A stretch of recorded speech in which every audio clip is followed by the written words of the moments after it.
السلام علیکم ورحمۃ اللہ وبرکاتہ۔ کیسے ہیں آپ سب لوگ؟ امید ہے کہ آپ سارے کے سارے اچھے ہیں۔ پھر سے ایک نئی ویڈیو میں آپ کا استقبال ہے۔ ویسے حج سیریز کی تیسرے ایپیسوڈ میں آپ کا استقبال ہے۔ آج ہم بات کریں گے الحمدللہ دو چیزیں جو ایک دم بنیادی تھی وہ ہماری کور ہو چکی ہے، سفر کے آداب ہو چکے ہیں، اور پھر اس کے بعد میں عمرے کے طریقے میں طواف وغیرہ یہ ساری چیزیں، سعی وغیرہ یہ سب الحمدللہ کور ہو چکا ہے۔ اگر آپ نے وہ دو ویڈیو نہیں دیکھی ہے تو جا کر ضرور دیکھیں۔ کل کی ویڈیو بڑی تفصیل والی تھی تو وہ ویڈیو ضرور دیکھیں، اسے مس نہ کریں۔ آج ہم بات کریں گے حج کے سلسلے میں، حج کا آسان طریقہ اور حج کیسے ہمیں کرنا ہے، کب کون سی تاریخ کو کہاں ہونا ضروری ہے ہمارا، حج کے کتنے ارکان ہیں، حج کے واجبات کتنے ہیں، ان ساری چیزوں کو لے کر آج بات کریں گے۔ تو سب سے پہلے بات کرتے ہیں کہ حج کے ارکان کتنے ہیں۔ تو حج کے ارکان ہیں 6۔ اس میں سب سے پہلے حج کے احرام کی نیت کرنا، اس کے بعد میں میدان عرفات میں ٹھہرنا، تیسرا ہے طواف زیارت کرنا، چوتھا ہے صفا مروہ کے درمیان سعی کرنا، پانچواں ہے بالوں کو صاف کرنا، مطلب ٹکلا کرنا یا چھوٹے سے کرنا، اور چھٹا ہے یہ جو حج کے ارکان ہیں ان کو ترتیب سے ادا کرنا۔ اگر کوئی اس میں سے کسی کو چھوڑ دے دے، مثال کے طور پہ کوئی چھوٹ جاوے ان 6 ارکان میں سے، تو پھر دم یا فدیے کے ذریعے سے اس کی تلافی نہیں ہوگی، بلکہ اسی کا کرنا کیا ہے، ضروری ہے۔ اس کو دھیان میں رکھیں، ورنہ پھر احرام کی پابندیوں سے ہم آزاد نہیں ہو سکتے۔ اب حج کے واجبات کی طرف چلتے ہیں۔ تو حج کے واجبات 5 ہیں۔ اس میں سب سے پہلے کہ میقات سے احرام باندھنا۔ میقات جیسے ہم نے کل بتایا کہ حاجیوں کے لیے اور عمرہ کرنے والوں کے لیے یہ ایک بارڈر کا نام ہے، ہم بارڈر سمجھ سکتے ہیں۔ البتہ حج تمتع میں میقات میں نہ جاتے ہوئے مکہ ہی سے حج کے احرام کی نیت کرنا۔ ایکچولی حج ہے نا، حج کے احرام 3 طرح کے ہوتے ہیں، ایک ہوتا ہے افراد، ایک ہوتا ہے تمتع، ایک ہوتا ہے قران۔ اس کی بھی تفصیل آگے آئیں گی۔ تو یہ حج تمتع کا یہاں پہ بتا رہے ہیں کہ البتہ حج تمتع میں میقات میں نہ جاتے ہوئے اب مکہ ہی سے اس کے احرام کی، حج کے احرام کی نیت کر سکتے ہیں۔ دوسرا جو واجب ہے وہ عید کے دن اور ایام تشریق میں جمرات کی کنکری کرنا۔ تیسرا ہے آدھی رات کے بعد مزدلفہ میں عید کی رات کا کچھ حصہ بسر کرنا۔ چوتھا ہے 11، 12، 13، اس میں جتنی بھی تاریخ وغیرہ جو ہوگی نا وہ اردو کے حساب سے ہوگیا۔ 11، 12، 13 کی راتوں کا اکثر حصہ مینا میں گزارنا۔ اور یہ مہینہ کون سا چل رہا ہوگا؟ یہ ذی الحجہ کا مہینہ چل رہا ہوگا۔ پانچواں جو واجب ہے وہ یہ کہ محرمات احرام، یعنی احرام کی حالت میں جن چیزوں کا کرنا حرام ہے ان سے بچنا۔ تو ارکان 6 ہو گئے، واجبات ہمارے حج کے 5 ہو گئے۔ البتہ یہاں پہ چونکہ الوداعی طواف جو ہے وہ ذکر نہیں کیا گیا، لیکن وہ حج کے ارکان اور واجبات میں سے نہیں، بلکہ وہ ایک الگ خود سے اپنے اندر ایک الگ واجب ہے۔ البتہ ایک قول ایسا بھی ہے کہ وہ واجبات میں سے ہے، ٹھیک ہے۔ البتہ ارکان کے اگر ارکان میں سے کوئی چیز مس ہو جاتی ہے تو اس کی دم اور فدیے کے ذریعے سے تلافی نہیں ہوگی، لیکن مذکورہ واجبات میں سے کوئی چیز چھوٹ جائے تو دم و فدیے کے ذریعے تلافی ہو جائے گی۔ اگر کوئی شخص جان بوجھ کے چھوڑے تو گناہ بھی ہوگا، جان بوجھ کے چھوڑا تو گناہ ہوگا، ورنہ گناہ نہیں ہوگا۔ فدیے وغیرہ کا جو بیان ہے نا، اس پہ ایک ایپیسوڈ مستقل طور پہ بنے گا دم اور فدیے کے بارے میں، ٹھیک ہے۔ ہاں، اب ایک تیسری چیز آتی ہے کہ اگر کوئی حج کی سنتوں کو چھوڑ دے وے، جیسے کہ وہ ہے نا طواف کے سلسلے میں ہمارے سامنے آیا تھا کہ طواف میں رائٹ والا جو کاندھا رہے گا وہ کھلا رکھنا ہے، تو اگر کوئی وہ نہ کرے، جو کہ سنت یہ جو ساری چیزیں ہیں، اور پھر طواف کے فرض جو 3 چکر رہیں گے اس میں تھوڑا فاسٹ چلنا جو ہم نے آپ کو بتایا تھا، وہ اگر کوئی بھول جاوے تو اس میں حج اور طواف وغیرہ یہ ساری چیزیں درست ہوگی، البتہ ثواب سے محرومی ہوگی۔ اب بات کرتے ہیں حج کے احرام کی۔ جیسے میں نے بتایا کہ حج کے احرام کی 3 قسمیں، سب سے پہلے آتا ہے افراد۔ افراد ہم سب سے پہلے کیوں لے رہے ہیں؟ اس لیے کہ شافعی کے نزدیک، امام شافعی کے نزدیک یہ زیادہ بہتر ہے، افضل ہے۔ تو افراد کسے کہیں گے؟ کہ اپنے میقات سے صرف حج کا احرام باندھنا، اپنی میقات سے، سمجھے؟ جیسے ابھی ہندوستان والوں کے لیے یہ لملم ہے، اپنی میقات سے صرف حج کا احرام باندھنا اور حج کے اعمال مکمل ہونے تک احرام میں باقی رہنا، حج کے اعمال مکمل ہونے تک احرام میں باقی رہنا، اور حج سے فارغ ہونے کے بعد عمرہ کرنا۔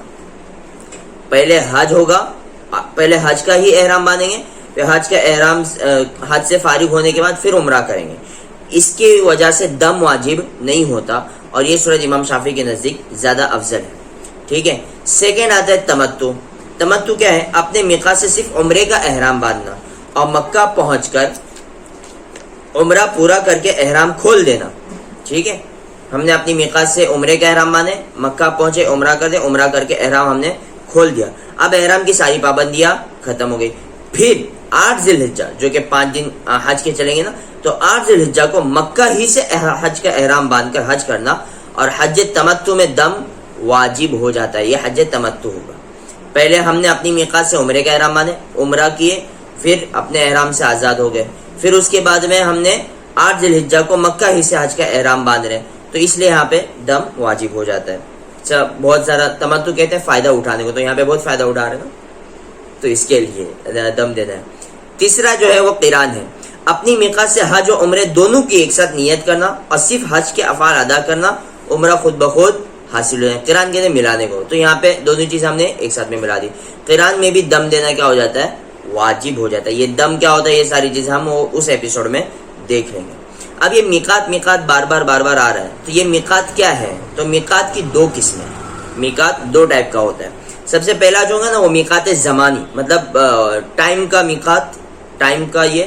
اور اس کے بعد میں ایک ہوتا ہے میقات مکانی. میقات زمانی کیا ہوتا ہے کہ وہ مہینے اور دن جن میں حج کا احرام باندھنا درست ہوتا ہے وہ ماہ شوال، ذوالقعدہ اور ذوالحجہ کے شروع کے 10 راتیں اور 9 دن ہیں. اور عمرہ سال میں کسی بھی وقت ادا کیا جا سکتا ہے، لیکن حج کا احرام باندھنے والا جب تک جمرات کی رمی سے فارغ نہ عمرہ نہیں کر سکتا. یہ میقات زمانی وہ بتا رہے ہیں کہ مہینے کون سے مہینے؟ تو شوال، ذوالقعدہ، ذوالحجہ کے شروع کی 10 راتیں اور 9 دن، یہ میقات زمانی ہے. اب میقات مکانی کیا ہے؟ تو اس کی 3 صورتیں ہوتی ہیں. جو مکہ میں رہتے ہیں یا پھر جو باہر رہتے ہیں، یہ ساری چیزیں ہیں. تو سنو کیا ہے. تو جو مکہ میں رہتے ہوئے حج کا احرام باندھے اس کے لیے میقات مکہ مکرمہ ہی ہے. ٹھیک ہے، چاہے وہاں کا رہنے والا ہو یا اجنبی شخص ہو. یہ مکہ میں کہیں سے بھی احرام باندھ سکتا ہے، اور عمرہ کرنا ہو تو حرم سے باہر کہیں بھی جانا لازم ہے. یہ چیز ہوتی ہے میقات مکان میں. دوسری، بیرون جیسے ہندوستان وغیرہ سے آنے والے کے لیے حج و عمرے کی میقات یلملم ہے. جیسے میں نے بتایا یلملم اپنی جو میقات ہے، جو جدہ سے تقریباً 15 یا 20 منٹ پہلے واقع ہوتی ہے. کہ فلائٹ میں ہم کو عمرے کے سلسلے میں جب آیا تھا نا، تو عمرے کی نیت کب کریں؟ تو وہ جدہ ایئرپورٹ آنے سے 15-20 منٹ پہلے ہوتی ہے. تو اس وقت البتہ اس وقت حج کی نیت کرنا ضروری ہے. اس سے پہلے بھی کرنا جائز، ہم اپنی جگہ سے بھی کر سکتے ہیں، لیکن وہ اس میں ہمارا پلین میں کھانا وغیرہ ہوتا ہے، تو اس کے لیے بعد میں کرنا یہ زیادہ بہتر ہوتا ہے. البتہ یلملم کو پار کرنے کے بعد اگر کوئی حج و عمرے کی نیت کرتا ہے تو اس پر دم واجب ہو جائے گا.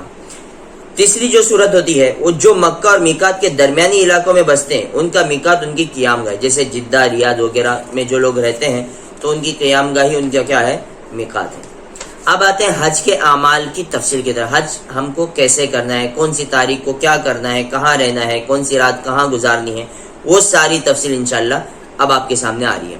سب سے پہلے جو حج شروع ہوتا ہے وہ 8 ذی الحجہ کو شروع ہوتا ہے، 8 تاریخ کو ذوالحجہ کی. تو مکہ ہی سے حج کا احرام باندھنے کے لیے غسل کر کے احرام کی 2 رکعت نماز پڑھے. احرام کی رکعت نماز جو ہے وہ ساری چیزیں ہم نے وہاں پہ، اور غسل وغیرہ کا جو سب کچھ چیزیں ہیں وہ ہم نے سیکنڈ ایپیسوڈ میں آپ کو بتا دیے، تو وہاں پہ جا کے تفصیل سے دیکھ لو. حج کے احرام کی نیت. اب ہم نے غسل کر لیا، احرام کی نماز پڑھ لی، اب احرام کی نیت کریں گے حج کی. نویت الحج واحرمت به للہ تعالی. میں فرض حج کی نیت کرتا ہوں، میں فرض حج کی نیت کرتا ہوں اور اسی کا اللہ تعالیٰ کے لیے احرام باندھتا ہوں. اگر کسی کا ایک بار حج ہو چکا ہو تو پھر وہ سنت کی نیت کرے گا. ٹھیک ہے. مزید ایک ہے، اگر حج پورا کرنے سے کوئی رکاوٹ پیش آئے تو میں احرام کیا کر دوں گا؟ کھول دوں گا نیت کے وقت ہی. یہ کہیں اس کے زیادہ فائدے ہو جاتے ہیں، ملتے ہیں اپنے کو. نیت کے بعد پہلی بار کا تلبیہ اس طرح پڑھے، جیسے ہم نے وہاں پہ بھی پہلی بار کا تلبیہ جو پڑھا تھا لبیک اللہم، وہاں پہ بعمرہ پڑھا تھا، یہاں پہ کیا پڑھیں گے؟ بحجن پڑھیں گے. ٹھیک ہے. پھر اس کے ہمیں پورا تلبیہ لبیک اللہم لبیک لبیک لا شریک لک لبیک ان الحمد والنعمہ لک والملک لا شریک لک. لیکن یہاں پہ ایک چیز کا خیال رکھنا ہے، زور سے تو ہم کو پڑھنا ہی ہے، لیکن اگر سونے والا یا پھر نماز کی کو اگر تکلیف ہوتی ہے تو پھر ہم کو آواز آہستہ رکھنی ہے. پھر درود شریف پڑھ کر یہ دعا پڑھنی ہے، سیم دعا وہاں پر بھی یہاں پر بھی. اللہم انی اسألک رضاک والجنہ واعوذ بک من سخطک والنار. ترجمہ وہاں پہ بھی بیان کیا گیا.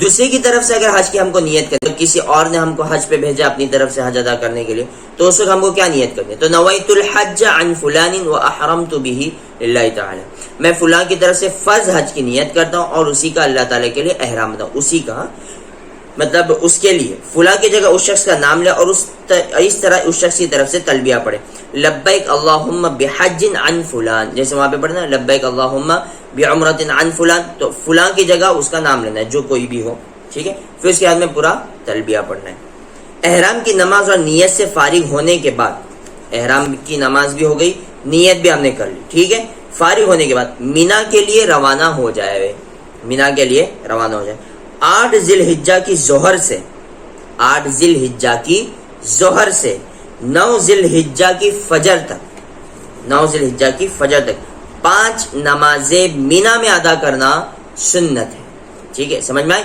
8 ذی الحجہ فرسٹ ڈے اپنا، 8 ذی الحجہ کی ظہر سے مینا کی فجر 9 ذی الحجہ کی فجر تک مینا میں 5 نماز ادا کرنا سنت ہے۔ یہاں کوئی خاص عمل ایسا کوئی نہیں ہوگا، البتہ عبادت، تلاوت، ذکر، دعا اور تلبیہ پڑھنے میں ہم کیا رہیں گے؟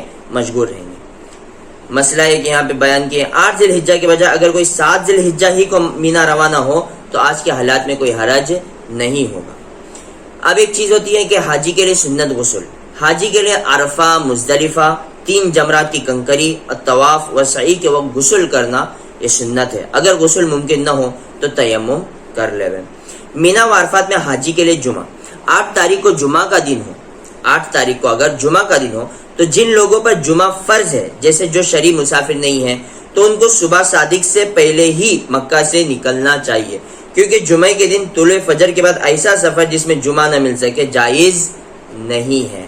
یہی حکم عرفات کا بھی ہے کہ عرفات کے روز بھی جمعہ ہو تو صبح صادق سے پہلے ہی مینا سے عرفات کی طرف نکل جائے تاکہ اس پر جمعہ فرض نہ ہو۔ لیکن اگر ٹورس والے یا پھر حج کمیٹی والے فجر کے بعد ہی نکالتے تو بطور مجبوری ہوگی تو پھر جمعہ کے بدلے ظہر پڑھ لیں۔ بات سمجھ میں آ گئی؟ ہم کو پہلے نکلنا ہے تاکہ ہم پہ شرعی مسافر نہیں ہے تو پہلے ہی نکلنا بہتر ہے۔ ٹھیک ہو گیا، یہ کیا ہو گیا؟ 8 ذی الحجہ کا ہو گیا۔ اب 9 ذی الحجہ، یہ عرفہ کا دن آ گیا۔ حاجی پر 9 ذی الحجہ کے زوال سے، ٹھیک ہے، 9 ذی الحجہ کے زوال سے 10 ذی الحجہ کی صبح صادق تک اس درمیان کم از کم ایک لمحہ، ایٹ لیسٹ ایک لمحہ عرفہ میں حاضر ہونا واجب ہے۔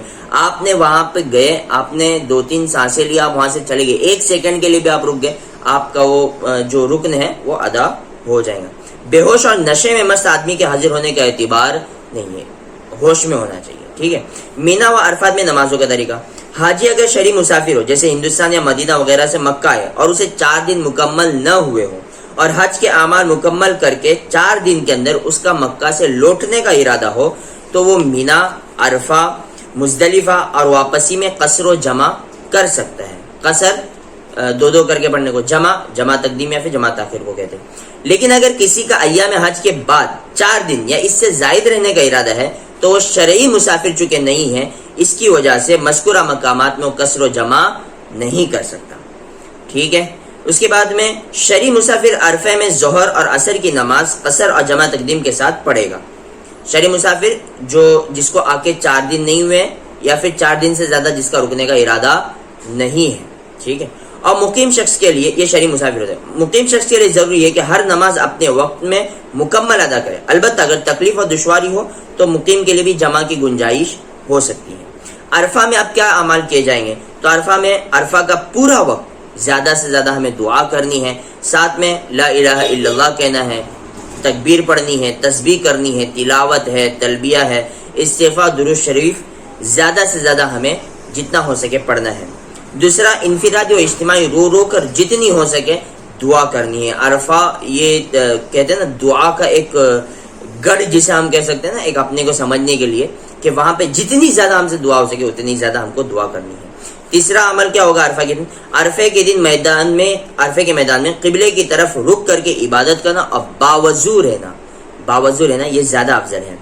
البتہ اس دن حاجی جو ہوگا وہ روزہ نہیں رکھے گا، حاجی کے علاوہ باقی کے لیے روزہ سنت ہے، بہت بڑی فضیلتیں بھی ہیں اس روزے کی۔ پانچواں عمل کیا ہوگا؟ سورج غروب ہونے تک عرفے میں ٹھہرنا تاکہ دن اور رات کا وقوف پایا جائے۔ اگر کوئی غروب سے پہلے ہی عرفے سے روانہ ہو جائے اور صبح صادق تک دوبارہ عرفہ نہ لوٹے تو ایک دم دینا سنت ہے، واجب نہیں ہے، سنت ہے۔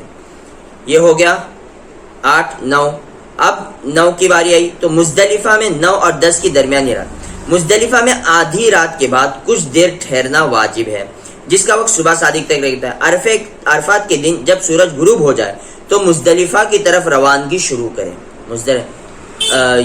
8 ذی الحجہ جو ہوگا نا کہ 9 ذی الحجہ عرفے کا دن ہوگا، تو عرفات کے دن جب سورج غروب ہو جائے گا تو مزدلفہ کی طرف روانگی ہم کیا کر دیں گے، شروع کر دیں گے۔ اگر شرعی مسافر ہو تو مغرب کی مکمل اور عشاء کی 2 رکعت مزدلفہ پہنچ کر ادا کرنا سنت ہے۔ شرعی مسافر ہو تو نہ ہو تو عرفہ ہی میں مغرب پڑھ کر نکلیں گا، اور عشاء آج کل بس اور سفر کی پریشانی کے اعتبار سے عرفات میں مغرب پڑھنا دشوار ہو تو مقیم شخص بھی جمع تاخیر کر سکتا ہے۔ اب چونکہ وہ ساری چیزیں لوگ بھی زیادہ ہوتے ہیں، بھیڑ زیادہ ہوتی ہے، تو مقیم شخص کے لیے بھی آج کل گنجائش دی گئی ہے۔ مزدلفہ کی رات میں بھی بکثرت دعا، تکبیر، تسبیح، تلاوت، تلبیہ، استغفار اور درود شریف پڑھنے میں ہم کو کیا کرنی ہے، رات گزارنی ہے۔ اب آیا 10 ذی الحجہ، عید کا دن آ گیا۔ اس دن کے 3 کام ہیں۔ عید کا دن جو ہوگا نا 10 ذی الحجہ کا، اس دن کے 3 کام ہیں۔ سب سے پہلے جمرہ عقبہ، جمرات میں داخل ہونا ہے، صرف تیسرے نمبر کے جمرے کی کنکری کرنا، آخری جو جمرہ ہے اس کی کنکری کرنا۔ دوسرا بالوں کو صاف کرنا یا باریک کرنا، بالوں کو پورا صفا چٹ یا پھر کم کر دینا۔ تیسرا طواف اور سعی کرنا، ٹھیک ہے۔ مذکور اعمال میں ترتیب سنت ہے، واجب نہیں ہے، اور ان میں سے کوئی 2 کام کرے تو تحلل اول حاصل ہوگا، ٹھیک ہے۔ یعنی بیوی سے تعلقات کے علاوہ جو جتنی بھی دیگر پابندیاں تھی نا ہم پر، خوشبو کا یہ سب استعمال وغیرہ، یہ ساری چیزیں، اس سے ہم آزاد ہو جائیں گے۔ اور پھر تیسرا عمل بھی کرے تو تحلل ثانی بھی حاصل ہوگا، اب اس پر احرام کی کوئی پابندی باقی نہیں رہے گی۔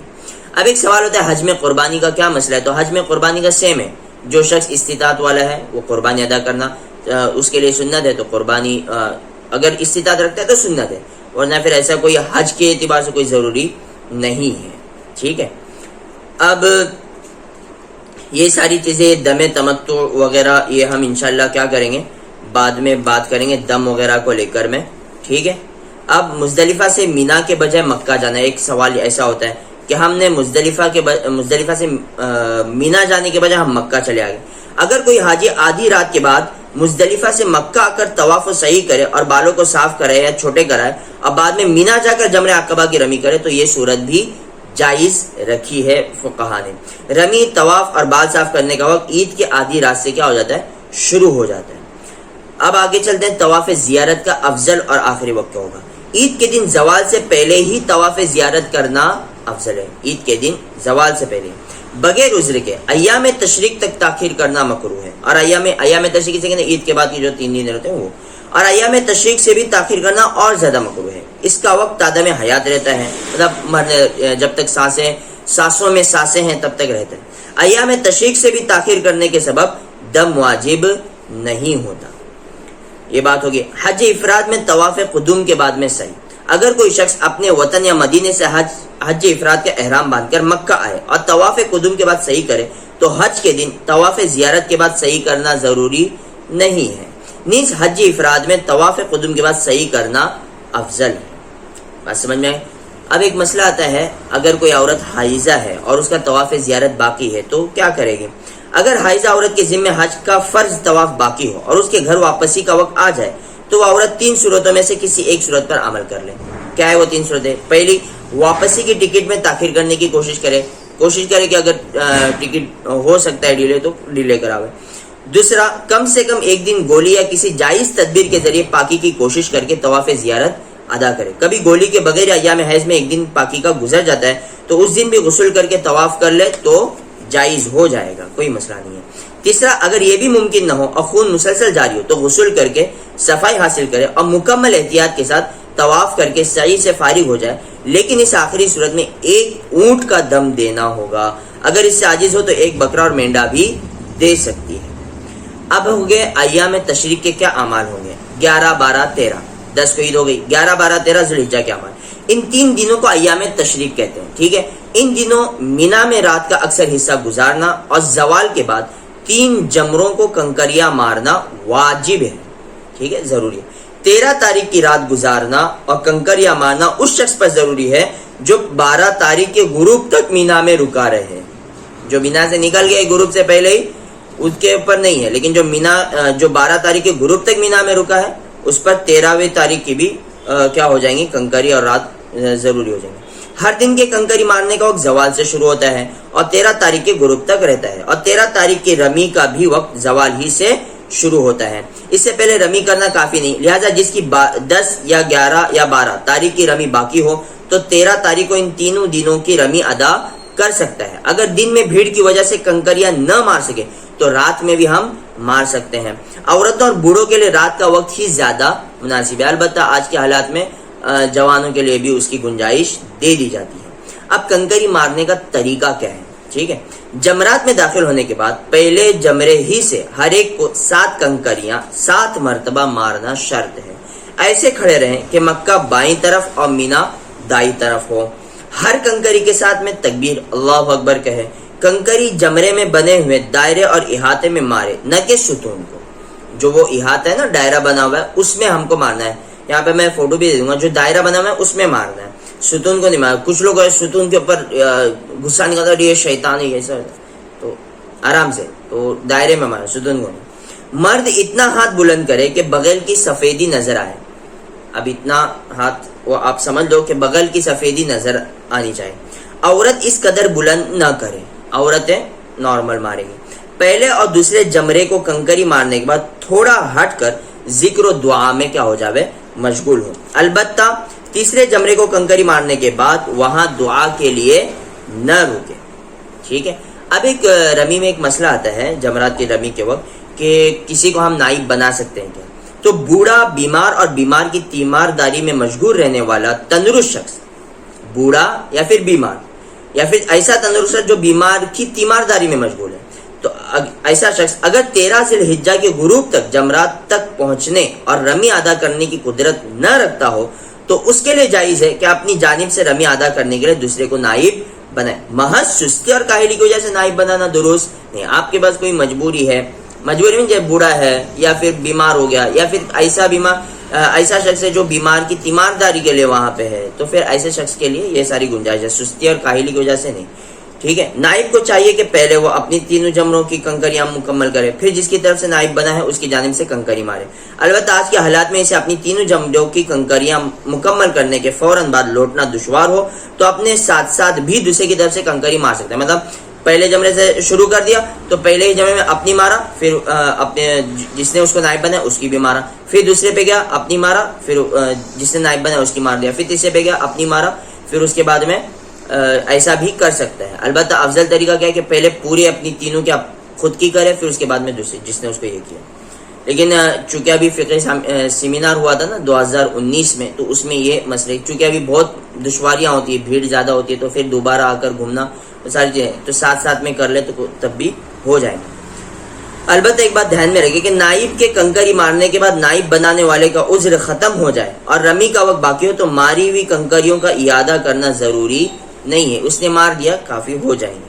11، 12، 13 کی راتوں کا اصل مینا کے بجائے مزدلفہ میں گزارنا۔ حاجی اپنے طاقت کے بقدر اصل مینا، جس کو آج کل مینا قدیم کہتے ہیں، میں قیام کی کوشش کرے، لیکن حکومت کی فراہم کردہ جگہ کے مطابق ان حدود سے باہر مزدلفہ وغیرہ کے خیموں میں قیام کرنے پر مجبور ہو تو نہ اس پر کوئی گناہ ہوگا نہ دم واجب ہوگا، ٹھیک ہے۔ پھر اس کے بعد میں عذر کے سبب مزدلفہ اور مینا میں رات نہ گزار سکے تو کیا مسئلہ ہے؟ اگر کوئی حاجی کسی عذر کی وجہ سے مزدلفہ یا مینا میں رات نہ گزار سکے تو اس پر دم وغیرہ کچھ واجب نہیں ہوگا۔ عذر سے مراد مال کی بربادی کا ڈر ہو، اپنے جان و مال کا خطرہ ہو، اپنے کسی مریض کی تیمارداری کی ضرورت ہو، یا خود ایسا بیمار ہو کہ رات گزارنا اس پر دشوار ہو، تو ایسا دم وغیرہ واجب نہیں ہے۔ حاجی کے لیے عید الاضحیٰ کی نماز کا ایک مسئلہ ہے۔ حاجی کے لیے بھی عید کی نماز سنت ہے، لیکن البتہ حاجی کا مینا میں حج کے اعمال میں مشغول ہونے کی وجہ سے جماعت کے ساتھ پڑھنا سنت نہیں ہے، بلکہ تنہائی اسے ادا کرے۔ شافعی مسلک میں ہے نا کہ عید کی نماز ہم منفرد بھی پڑھ سکتے ہیں، اگر کوئی جماعت کے ساتھ پڑھے تو جائز ہے۔ اس کا آخری وقت عید کے دن کے زوال تک رہتا ہے، عید کے زوال تک رہتا ہے، ٹھیک ہے۔ اس کے بعد قضا پڑھ سکتے ہیں، قضا ہو جائیں گے۔ حاجی کے لیے تکبیرات تشریق۔ حاجی کے لیے تکبیرات کا وقت عید کے دن ظہر کی نماز کے بعد سے 13 ذی الحجہ کی فجر تک رہتا ہے، ٹھیک ہے۔ اور حاجی کے علاوہ دیگر حضرات کے لیے عرفہ کے دن فجر سے 13 ذی الحجہ کے عصر تک رہتا ہے۔ ہر نماز کے بعد تکبیر پڑھے، چاہے نماز فرض ہو یا سنت۔ جماعت کے ساتھ پڑھی یا تنہا، ہر نماز کے بعد میں تکبیرات کو پڑھنا ہے۔ تکبیرات کے الفاظ کیا ہوں گے؟ اللہ اکبر اللہ اکبر اللہ اکبر، لا الہ الا اللہ واللہ اکبر، اللہ اکبر وللہ الحمد، اللہ اکبر کبیرا والحمد للہ کثیرا وسبحان اللہ بکرۃ واصیلا، لا الہ الا اللہ ولا نعبد الا ایاہ مخلصین لہ الدین ولو کرہ الکافرون، لا الہ الا اللہ وحدہ وصدق وعدہ ونصر عبدہ واعز جندہ وہزم الاحزاب وحدہ، لا الہ الا اللہ واللہ اکبر، اللہ اکبر وللہ الحمد۔ تو یہ ساری چیزیں ہو گئی حاجی کے لیے، سارے جو مسائل تھے وہ آ گئے۔ اب ایک شارٹ میں اگر ہم دیکھیں گے کہ حج کیسا کرنا ہے اور کب کون سی رات کہاں گزارنی ہے، تو اس کی ایک مختصر ایک جھلک مارتے ہیں۔ 8 ذی الحجہ کو حج چونکہ شروع ہوگا تو مکہ سے حج کا احرام باندھنے کے لیے غسل کر کے 2 رکعت احرام کی ادا کرے گا، حج کی نیت کرے، 8 ذی الحجہ کی ظہر سے 9 ذی الحجہ کی فجر تک 5 نمازیں مینا میں ادا کریں۔ 8 ذی الحجہ کا ہو گیا۔ 9 ذی الحجہ سورج نکلنے کے بعد میدان عرفات حاضر ہوں، اور اگر شرعی مسافر ہے تو ظہر اور عصر کی نماز قصر و جمع تقدیم کے ساتھ پڑھے، ورنہ دونوں نمازوں کو اپنے اپنے وقت میں مکمل ادا کرے۔ البتہ اگر تکلیف اور دشواری ہو تو مقیم کے لیے بھی جمع تقدیم کی گنجائش ہے۔ مزدلفہ میں 9 اور 10 کی درمیان رات 9 ذی الحجہ کا سورج غروب ہونے کے بعد عرفات سے مزدلفہ کی طرف روانہ ہو۔ اگر شرعی مسافر ہو تو مغرب کی مکمل اور عشاء کی 2 رکعت مزدلفہ پہنچ کر جمع تاخیر سے پڑھے۔ اگر دشواری ہو تو مقیم بھی جمع تاخیر کر سکتا ہے، یہ رات مزدلفہ میں بسر کرے۔ اب 10 ذی الحجہ اول وقت فجر کی نماز ادا کر کے اجالا پھیلنے کے بعد سورج کے طلوع ہونے سے پہلے ہی مینا کی طرف روانہ ہو۔ مینا پہنچتے ہی آخری جمرے کی رمی کریں، پھر دم تمتع کو ذبح کریں، پھر سر کے بال صاف کریں یا باریک کریں۔ اس کے بعد مکہ مکرمہ جا کر طواف زیارت اور سعی کریں اور مینا واپس لوٹ جائیں۔ 11، 12، 13 10 تاریخ کو مکہ سے لوٹنے کے بعد 11، 12، 13 تاریخ کی راتوں کا اکثر حصہ مینا میں گزاریں، اور ان 3 دنوں میں 3 جمروں کو زوال کے بعد کنکریاں مارے۔ 13 تاریخ کی رات گزارنا اور کنکریاں مارنا اس شخص پر ضروری ہے جو 12 تاریخ کے غروب تک مینا میں رکا ہو، پھر جب بھی اپنے وطن لوٹنا ہو تو الوداعی طواف کر کے لوٹ جائے۔ یہ ایک سادہ سمپل انداز میں حج کی تفصیل تھی۔ اللہ ہم سب کو حج نصیب فرماوے، جو حج پہ جا رہے ہیں اللہ ان کے حج کو قبول فرماوے۔ یہ ہو گئے سارے حج کی چیزیں۔ انشاءاللہ جو نیکسٹ ایپیسوڈ ہوگا اس میں ہم احرام کی پابندیاں کہ احرام باندھنے میں کیا چیزیں کرنا ہے کیا نہیں کرنا اس کو بیان کریں گے کل کے ایپیسوڈ میں، اور ساتھ ساتھ میں مکہ میں رہتے ہوئے ہمیں کیا اعمال کرنے ہیں انشاءاللہ اس کو بیان کریں گے۔ اب آپ نے یہاں تک دیکھا ہے اور آپ کو کچھ چیزیں سمجھ میں آ رہی ہے اور پورا طریقہ آپ کو سمجھ آ گیا ہے تو پھر نیچے لائک کا بھی بٹن ہے وہ بھی دبا سکتے ہیں، شیئر کا بھی بٹن ہے، تو جو حاجی جا رہے ہیں ان تک اس ویڈیو کو زیادہ سے زیادہ شیئر بھی کریں، اور ساتھ میں ہمارے چینل سے جڑنے کے لیے وہاں پہ لال کلر کا سبسکرائب کا بٹن ہوگا تو اس کو دبانا نہ بھولیں۔ ملتے ہیں انشاءاللہ اگلی ویڈیو میں، تب تک کے لیے اجازت دیجیے، اپنا بھی خیال رکھیں، اپنے گھر والوں کا بھی خیال رکھیں، ہمیں بھی دعا میں یاد رکھیں۔ اللہ حافظ، السلام علیکم ورحمۃ اللہ وبرکاتہ۔